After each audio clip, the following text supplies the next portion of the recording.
জয় শ্রীরাম। সুপ্রিয় শ্রোতাবৃন্দ, আজ আমরা প্রবেশ করতে চলেছি পবিত্র শ্রীমদ্ ভাগবতের এক মহান ও অনুপ্রেরণামূলক আলোচনায়, যেখানে বর্ণিত হয়েছে পরম করুণাময় ভগবান শ্রীরামচন্দ্রের দিব্য জীবন চরিত্র।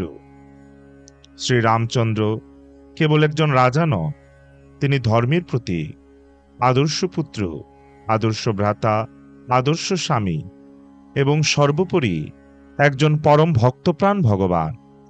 তার জীবনের প্রতিটি অধ্যায় আমাদের শিক্ষা দেয় সত্য, ন্যায়, ত্যাগ ও ভক্তির মহিমা। শ্রীমদ্ ভাগবতে বর্ণিত তার এই জীবনগাথা শুধুমাত্র একটি কাহিনী নয়, এটি মানব জীবনের পথপ্রদর্শক, যা আমাদের হৃদয়ে ধর্ম ও ভক্তির আলো জ্বালিয়ে তোলে। চলুন ভক্তিভরে শ্রবণ করি ভগবান শ্রীরামচন্দ্রের পবিত্র জীবন চরিত্র। ভাগবত কথার অনুরাগী সকল শ্রোতাবৃন্দকে সশ্রদ্ধ প্রণতি নিবেদন করে এবং শ্রবণমাত্র পরমঙ্গল সাধনকারী গ্রন্থরাজ শ্রীমদ্ ভাগবতের বন্দনা করে শুরু করছি ভাগবতের নবম স্কন্ধ থেকে ভগবান শ্রীরামচন্দ্রের জীবন চরিত্র। তাই সবাইকে মনোযোগ সহকারে শ্রবণ করার অনুরোধ রইল। তার আগে অমৃত কাদম্বিনী চ্যানেলটি সাবস্ক্রাইব না করলে এখনই সাবস্ক্রাইব করুন আর নিত্য ভাগবত কথা শ্রবণ করুন। হরি ওম তৎসৎ। নারায়ণম নমস্কৃত্য নরম চৈব নরোত্তমম দেবীম সরস্বতীম ব্যাসম তত জয়মতদীরে।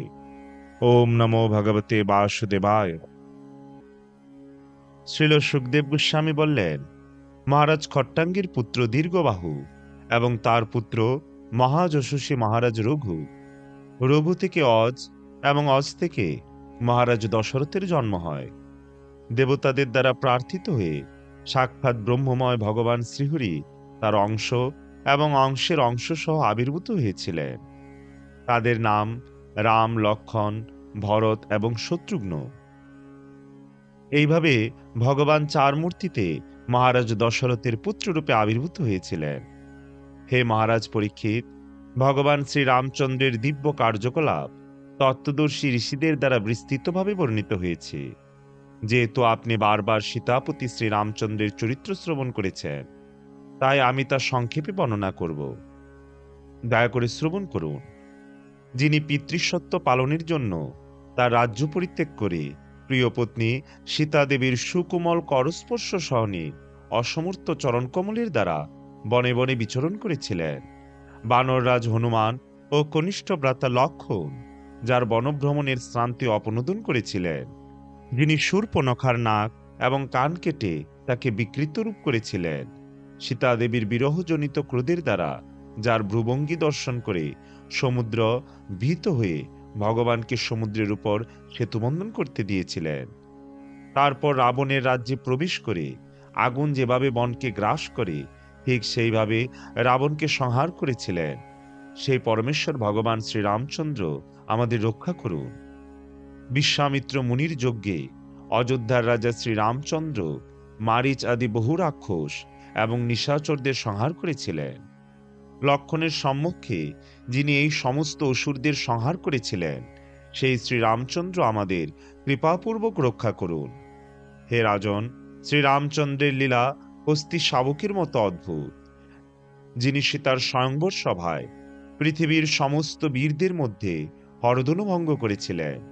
সেই ধনুক এত ভারী ছিল যে ৩০০ মানুষকে তা বহন করতে হতো, কিন্তু ভগবান শ্রীরামচন্দ্র সেই ধনুকে যা আরোপণ করে তা ভঙ্গ করেছিলেন, ঠিক যেভাবে একটি হস্তি শাবক ইক্ষুদণ্ড ভঙ্গ করে।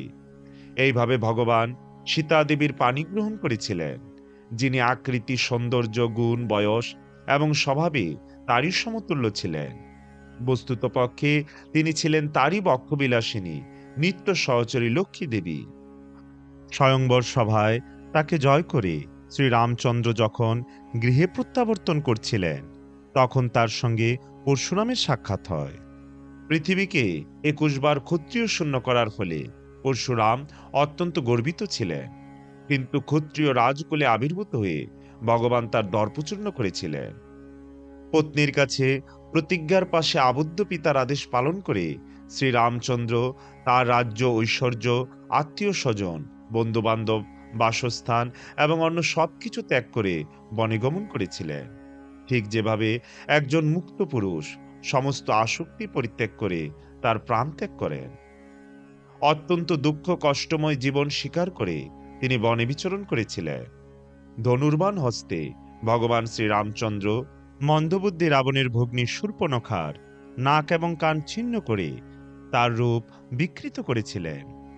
তিনি খড়, ত্রিশির, দূষণ প্রমুখ শূর্পণখার 14,000 রাক্ষস বন্ধুদের সংহার করেছিলেন।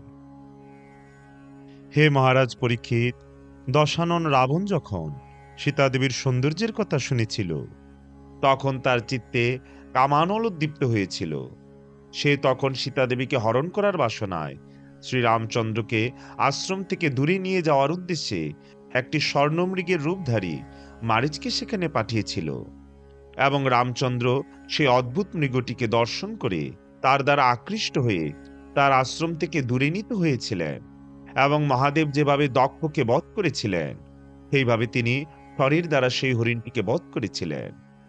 শ্রীরামচন্দ্র যখন সেই হরিণকে অনুসরণ করতে করতে বনের গভীরে প্রবেশ করেছিলেন এবং লক্ষ্মণও যখন অনুপস্থিত ছিলেন, তখন রাক্ষসাদম রাবণ বাঘ যেভাবে মেষপালকের অনুপস্থিতিতে মেষ অপহরণ করে, ঠিক সেইভাবে বিদেহরাজের কন্যা সীতাদেবীকে অপহরণ করেছিল।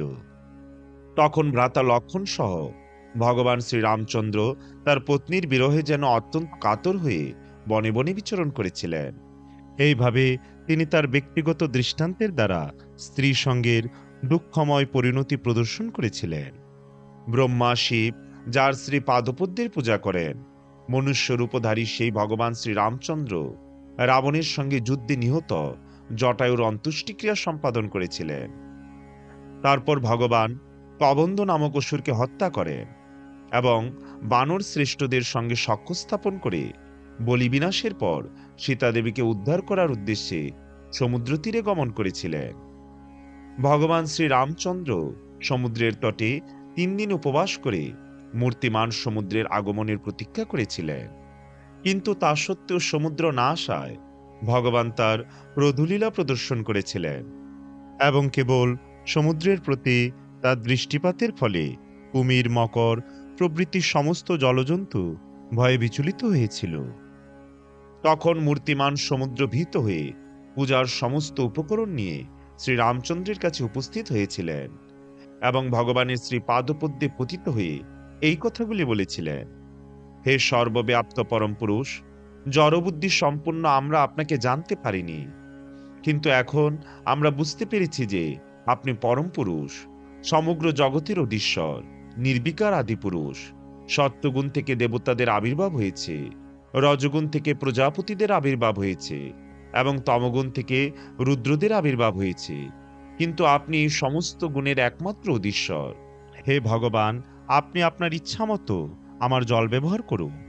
এই জল অতিক্রম করে আপনি ত্রিভুবনের ক্লেশদায়ক রাবণের পুরী লঙ্কায় গমন করুন। সে বিশ্রবার মূত্র সদৃশ পুত্র। দয়া করে আপনি তাকে বিনাশ করে আপনার পত্নী সীতাদেবীকে পুনঃপ্রাপ্ত হন। হে মহাবীর, যদিও আমার জল আপনার লঙ্কা গমনে কোনো রকম বাধা প্রদান করবে না, তবুও আপনি আপনার কীর্তি বিস্তার করার জন্য একটি সেতু বন্ধন করুন। আপনার এই অসাধারণ কর্ম দর্শন করে ভবিষ্যতের সমস্ত বীর এবং রাজারা আপনার মহিমা কীর্তন করবেন।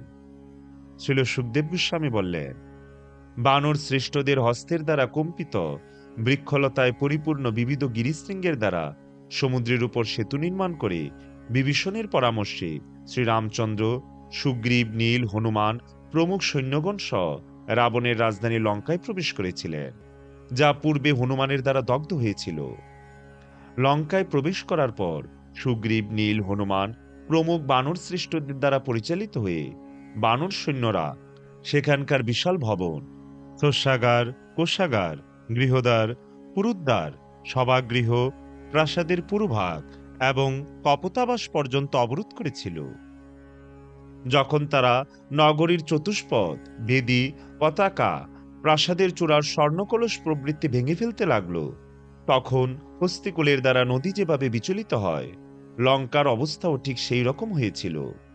রাক্ষসপতি রাবণ বানর সৈন্যদের উৎপাত দর্শন করে নিকুম্ভ, কুম্ভ, ধূম্রাক্ষ, দুর্মুখ, সুরান্তক, নরান্তক প্রভৃতি রাক্ষসদের এবং তার নিজের পুত্র ইন্দ্রজিৎকেও যুদ্ধে প্রেরণ করেছিল।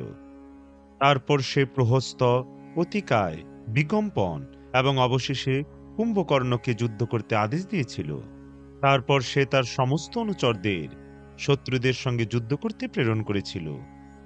শ্রীরামচন্দ্র, লক্ষ্মণ এবং সুগ্রীব, হনুমান, গন্ধমাদ, নীল, অঙ্গদ, জাম্ববান, পনস আদি বানর সৈন্যদের দ্বারা পরিবেষ্টিত হয়ে অসি, শূল, ধনুক, প্রাস, ঋষ্টি, শক্তি, খড়গ, তোমর আদি অস্ত্রশস্ত্র সজ্জিত দুর্গম রাক্ষস সৈন্যদের আক্রমণ করেছিলেন।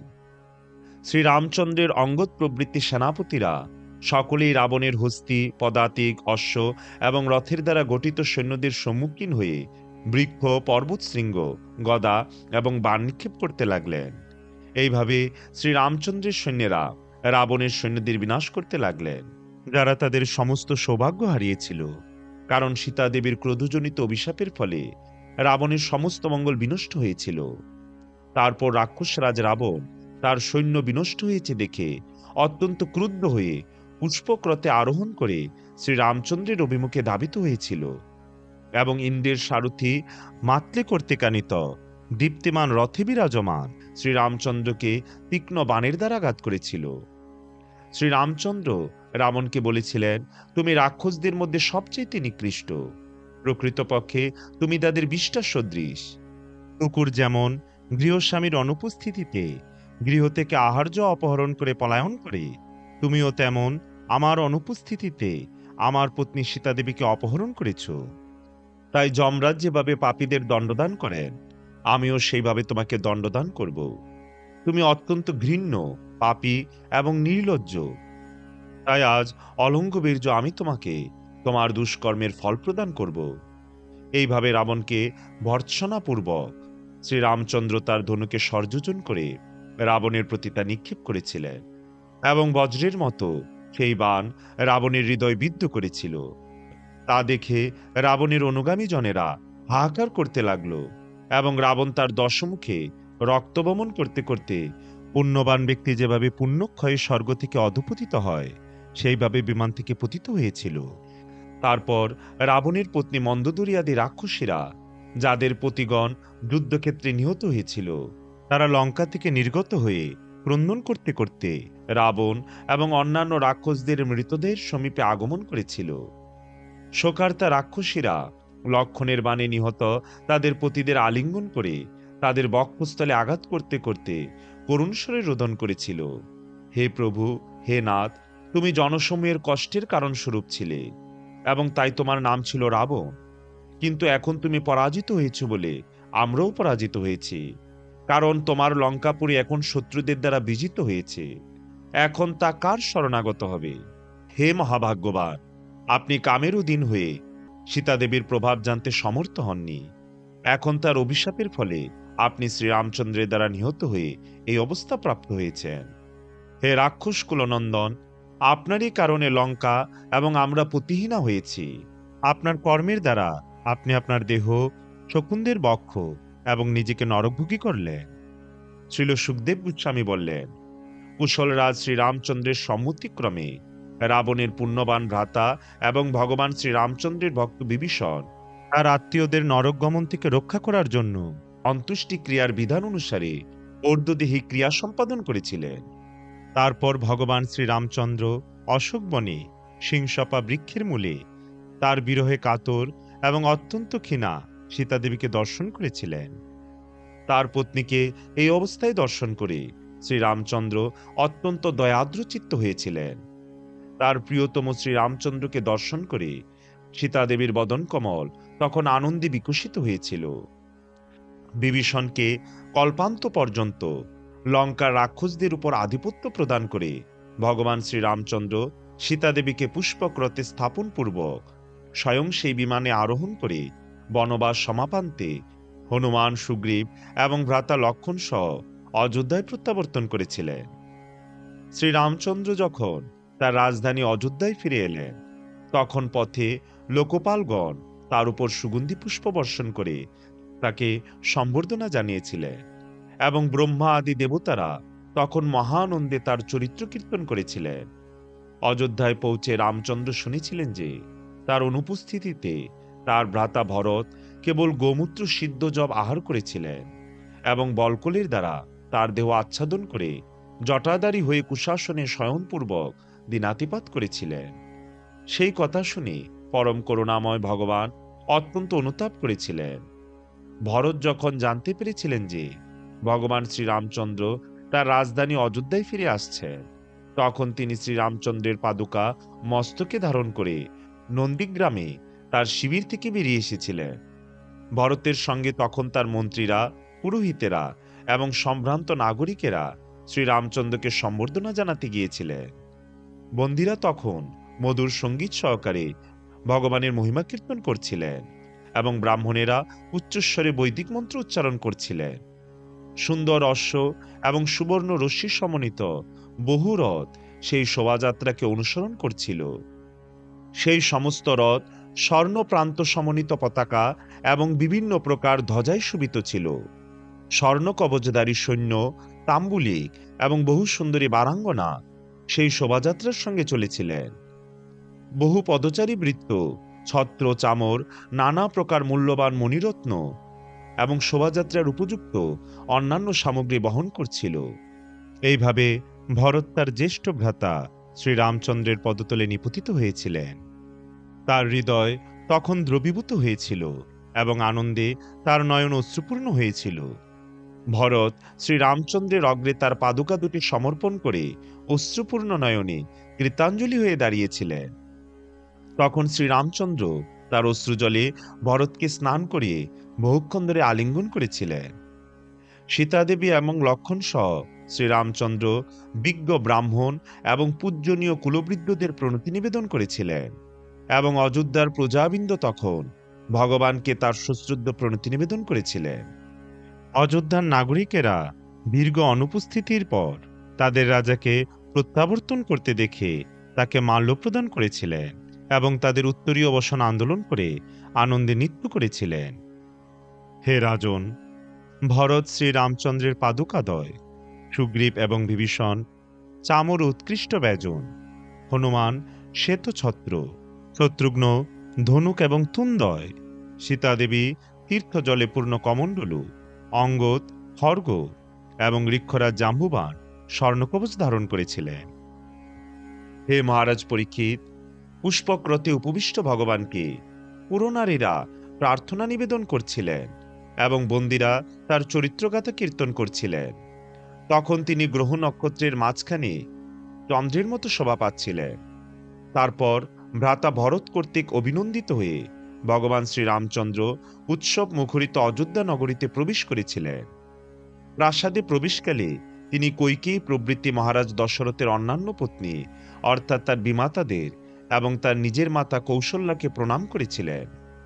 তিনি বশিষ্ঠ আদি গুরুজনদেরও প্রণতি নিবেদন করেছিলেন। তার সমবয়স্ক বন্ধুরা এবং কনিষ্ঠরা তাকে প্রণতি নিবেদন করেছিলেন এবং তিনিও তাদের অভিবাদন করেছিলেন। লক্ষণ এবং সীতাদেবীও সেইভাবে সকলকে অভিবাদন করেছিলেন। এইভাবে তারা সকলে প্রাসাদে প্রবেশ করেছিলেন।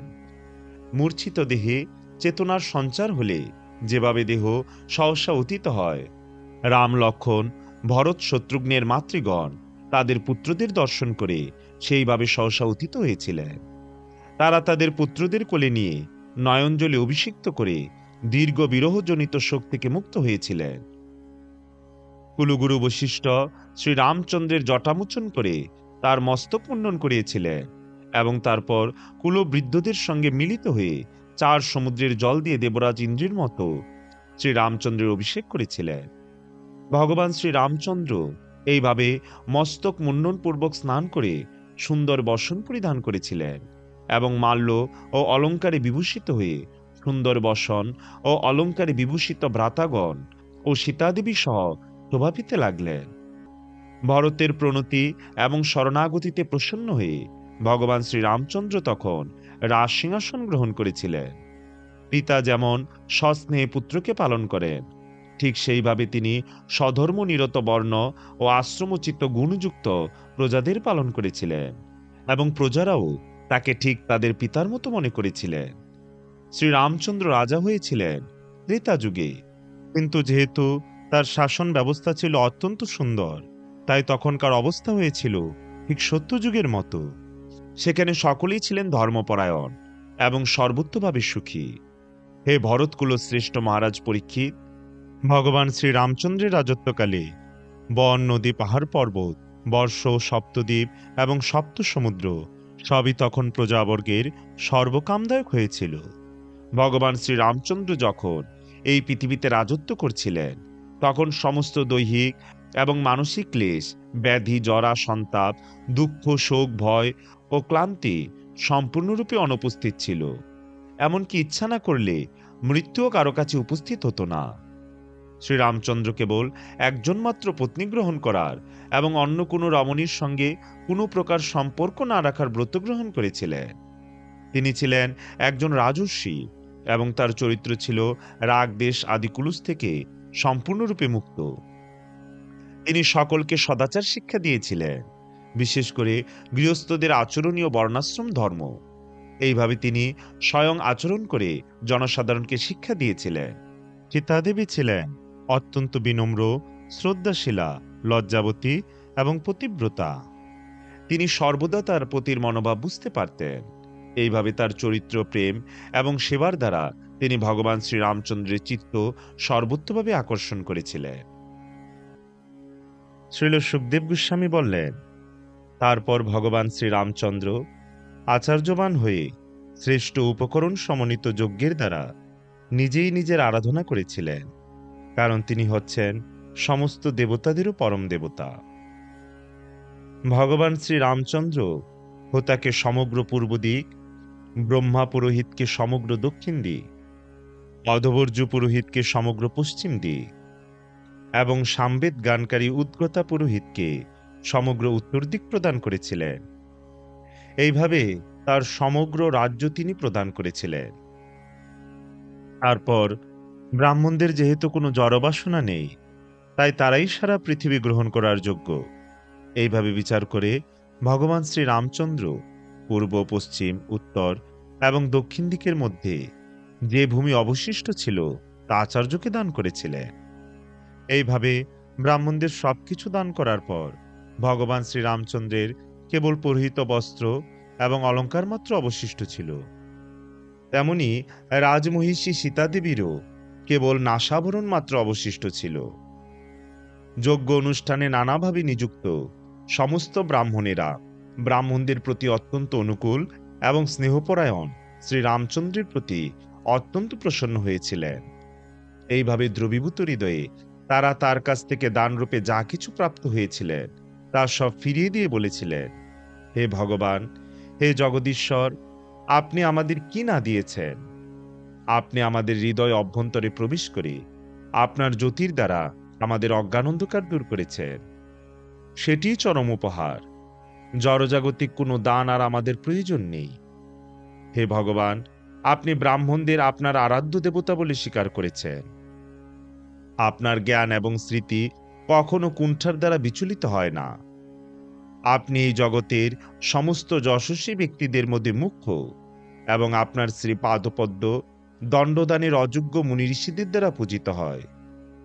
হে ভগবান শ্রীরামচন্দ্র, আমরা আপনাকে আমাদের সশ্রদ্ধ প্রণতি নিবেদন করি। শ্রীল সুখদেব গোস্বামী বললেন, কোনো এক সময় শ্রীরামচন্দ্র যখন তার সম্বন্ধে মানুষের মনোভাব জানার জন্য ছদ্মবেশে অন্যের অলক্ষিতভাবে রাত্রে নগরীর মধ্যে বিচরণ করছিলেন, তখন তিনি কোনো ব্যক্তিকে তার পত্নী সীতাদেবীর সম্বন্ধে প্রতিকূল মন্তব্য করতে শ্রবণ করেছিলেন। সেই ব্যক্তি তার অসতী স্ত্রীকে বলেছিল, তুমি পরপুরুষের গৃহে গমন করো এবং তাই তুমি অসতী ও ভ্রষ্টা। আমি আর তোমার ভরণ পোষণ করব না। শ্রীরামচন্দ্রের মতো স্ত্রৈণ পরগৃহগতা সীতাকে গ্রহণ করতে পারে, কিন্তু আমি তার মতো স্ত্রৈণ নই, তাই আমি আর তোমাকে গ্রহণ করব না। অজ্ঞ এবং দুষ্ট স্বভাব সম্পূর্ণ মানুষেরা কটুভাষী।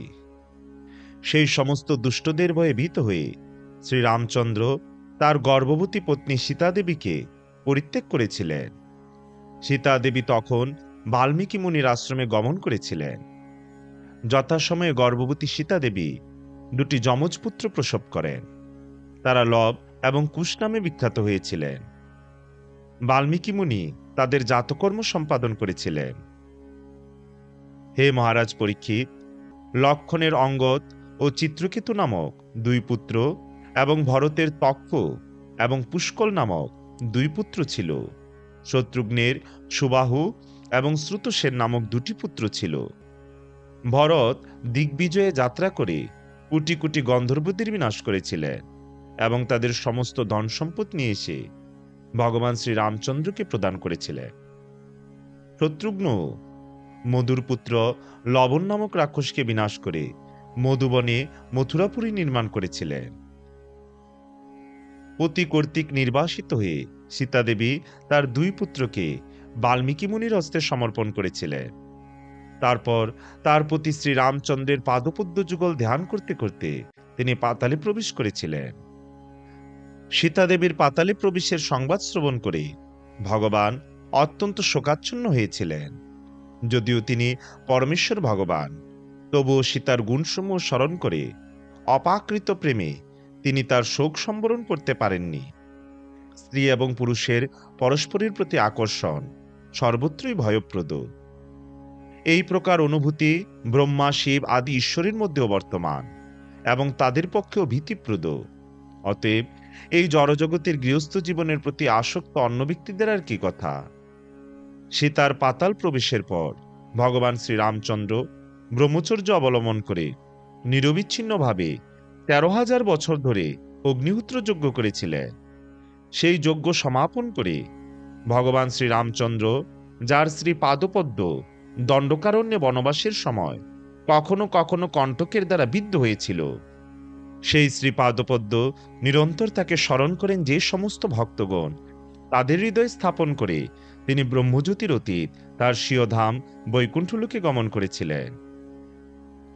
দেবতাদের প্রার্থনায় বাণ বর্ষণের দ্বারা রাবণ বধ এবং সমুদ্রে সেতুবন্ধন নিত্য লীলা বিগ্রহ ভগবান শ্রীরামচন্দ্রের প্রকৃত যশ নয়। ভগবান শ্রীরামচন্দ্র অসমুদ্র প্রভাব সম্পন্ন এবং তাই রাবণবধের জন্য তার বানরদের সহায়তার কোনো প্রয়োজন হয় না। ভগবান শ্রীরামচন্দ্রের নির্মল পাপহারী যশ দিগগজদের আবরণকারী অলঙ্কারযুক্ত বস্ত্রের মতো সর্বাধিক বিখ্যাত। মার্কণ্ডেয় ঋষির মতো মহাত্মাগণ মহারাজ যুধিষ্ঠিরের মতো মহান সম্রাটদের সভায় শ্রীরামচন্দ্রের মহিমা কীর্তন করেন, তেমনি সমস্ত রাজর্ষিগণ এবং শিব ব্রহ্মা আদি দেবতাগণ তাদের মুকুট সহ মস্তক অবনত করে তার পূজা করেন। তার শ্রীপাদপদ্মে আমি আমার সশ্রদ্ধ প্রণতি নিবেদন করি। ভগবান শ্রীরামচন্দ্র তার ধামে ফিরে গিয়েছিলেন, যেখানে ভক্তিযোগীরা উন্নীত হন। সমগ্র অযোধ্যাবাসীরা শ্রীরামচন্দ্রের প্রকট লীলায় তাকে প্রণতি নিবেদন, তার শ্রীপাদপদ্ম স্পর্শন, তাকে পিতৃতুল্য রাজারূপে দর্শন, সঙ্গী বা সখাভাবে তার সঙ্গে একত্রে উপবেশন, শয়ন অথবা বৃত্তরূপে তার অনুগমন আদির দ্বারা সর্বোত্তভাবে তার সেবা করেছিলেন এবং তারা সকলে সেই স্থান গমন করেছিলেন।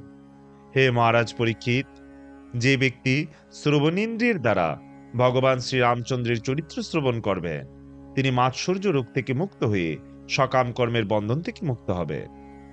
মহারাজ পরীক্ষিত সুখদেব গোস্বামীকে জিজ্ঞাসা করলেন, ভগবান শ্রীরামচন্দ্র কিভাবে আচরণ করতেন এবং তারই অংশ তার ভ্রাতাদের প্রতি তিনি কিভাবে ব্যবহার করতেন?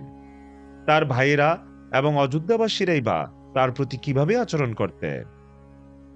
শ্রীল সুখদেব গোস্বামী উত্তর দিয়েছিলেন, ভরতের ঐকান্তিক অনুরোধে সিংহাসন গ্রহণ করার পর ভগবান শ্রীরামচন্দ্র তার কনিষ্ঠ ভ্রাতাদের আদেশ দিয়েছিলেন সারা পৃথিবী জয় করতে, এবং তিনি স্বয়ং পুরবাসী ও প্রজাদের দর্শন দান করার জন্য এবং সহকারীদের সঙ্গে রাজকার্য পর্যবেক্ষণ করার জন্য সেখানে ছিলেন। ভগবান শ্রীরামচন্দ্রের রাজত্বকালে রাজধানী অযোধ্যার পথগুলি হাতির সুরের দ্বারা নিক্ষিপ্ত সুগন্ধি জল এবং সুরভিত মদের দ্বারা সিঞ্চিত হতো। নাগরিকেরা যখন দেখত যে রাজা স্বয়ং এই প্রকার ঐশ্বর্য সহকারে রাজধানীর তত্ত্বাবধান করছেন, তখন তারা সেই ঐশ্বর্যের মর্ম উপলব্ধি করেছিলেন। প্রাসাদ, পুরুদ্বার, সভাগৃহ, মিলন মঞ্চ, মন্দির প্রভৃতি স্থান সুবর্ণ কলসের দ্বারা অলঙ্কৃত ছিল এবং বিভিন্ন প্রকার পতাকার দ্বারা সজ্জিত ছিল। ভগবান শ্রীরামচন্দ্র যেখানেই যেতেন সেখানেই তাকে স্বাগত জানাবার জন্য ফুল এবং ফলের স্তবক সমন্বিত কদলী ও সুপারি বৃক্ষের দ্বারা তোরণ নির্মাণ করা হতো। সেই সমস্ত তোরণ নানাবিধ চিত্র বিচিত্র বস্ত্রের পতাকা, দর্পণ এবং মাল্যের দ্বারা সুন্দরভাবে সাজানো হতো। ভগবান শ্রীরামচন্দ্র যেখানেই যেতেন সেখানকার মানুষেরা পূজার উপকরণ নিয়ে তার আশীর্বাদ প্রার্থনা করে বলতেন, হে ভগবান, পূর্বে যেমন আপনি বরাহ অবতারে পৃথিবীকে সমুদ্রের তলদেশ থেকে উদ্ধার করেছিলেন, সেইভাবে আপনি আমাদের পালন করুন। আমরা আপনার কাছে এই আশীর্বাদ ভিক্ষা করি। তারপর দীর্ঘকাল ভগবানকে দর্শন না করার ফলে স্ত্রী পুরুষ সমস্ত প্রজারাই অত্যন্ত উৎসুক হয়ে তাদের আবাস ত্যাগ করে প্রাসাদের ছাদে আরোহণ করে অতৃপ্ত নয়নে পদ্ম পলাশলোচন ভগবান শ্রীরামচন্দ্রকে দর্শন করতে করতে তার উপর পুষ্পবর্ষণ করেছিলেন। তারপর ভগবান রামচন্দ্র তার পূর্বপুরুষদের প্রাসাদে প্রবেশ করেছিলেন। সেই প্রাসাদ বিবিধ রত্নকোষে সমৃদ্ধশালী এবং অমূল্য পরিচ্ছদের দ্বারা সুসজ্জিত ছিল। গৃহদ্বারের উভয় দিকের বসার স্থানগুলি ছিল প্রবালের দ্বারা নির্মিত। সেখানকার স্তম্ভগুলি বৈদুর্যমণির দ্বারা নির্মিত। গৃহতল অতি স্বচ্ছ মরকতমণির দ্বারা নির্মিত এবং ভিত্তি স্ফটিক নির্মিত। সেই প্রাসাদ বিচিত্র পতাকা, মাল্য, বস্ত্র এবং রত্নসমূহে সজ্জিত হয়ে দিব্য জ্যোতিতে দীপ্যমান ছিল। সেই প্রাসাদ মুক্তার মালা দ্বারা শোভিত এবং ধূপ ও দীপের দ্বারা সুসজ্জিত ছিল। সেই প্রাসাদে স্ত্রী পুরুষেরা ছিলেন দেবতাদের মতো সুন্দর এবং বিবিধ অলঙ্কারে সজ্জিত, কিন্তু মনে হচ্ছিল তাদের সৌন্দর্য যেন অলঙ্কারেরও অলঙ্কার স্বরূপ। আত্মারাম পণ্ডিতদের অগ্রগণ্য ভগবান শ্রীরামচন্দ্র তার আনন্দদায়িনী শক্তি সীতাদেবীর সঙ্গে সেই প্রাসাদে বাস করেছিলেন এবং পূর্ণ শান্তি উপভোগ করেছিলেন। ভক্তেরা যার শ্রী পাদপদ্মের আরাধনা করেন সেই ভগবান শ্রীরামচন্দ্র ধর্মের নীতি উল্লঙ্ঘন না করে বহু বর্ষ চিন্ময় উপকরণ সমূহ ভোগ করেছিলেন। ওম তৎসৎ ইতি শ্রীমন মহর্ষি ব্যাসদেব প্রণীত পারমহংসী সংহিতা শ্রীমদ্ ভাগবত মহাপুরাণে বর্ণিত ভগবান শ্রীরামচন্দ্রের জীবন চরিত্র এখানেই সমাপ্ত। সবাইকে পরবর্তী ভিডিও দেখার আমন্ত্রণ রইল। জয় জয় গ্রন্থরাজ শ্রী শ্রীমদ্ ভাগবত মহাপুরাণের জয়। ভাগবত কথা শ্রবণকারী সকল ভক্তবৃন্দের জয়। জয় শ্রীকৃষ্ণ চৈতন্য প্রভু নিত্যানন্দ, শ্রী অদ্বৈত গদাধর শ্রীবাসাদি শ্রী গৌর ভক্তবৃন্দ। হরে কৃষ্ণ কৃষ্ণ কৃষ্ণ হরে হরে, হরে রাম রাম রাম হরে হরে। জয় শ্রীরাম, জয় শ্রী হরি।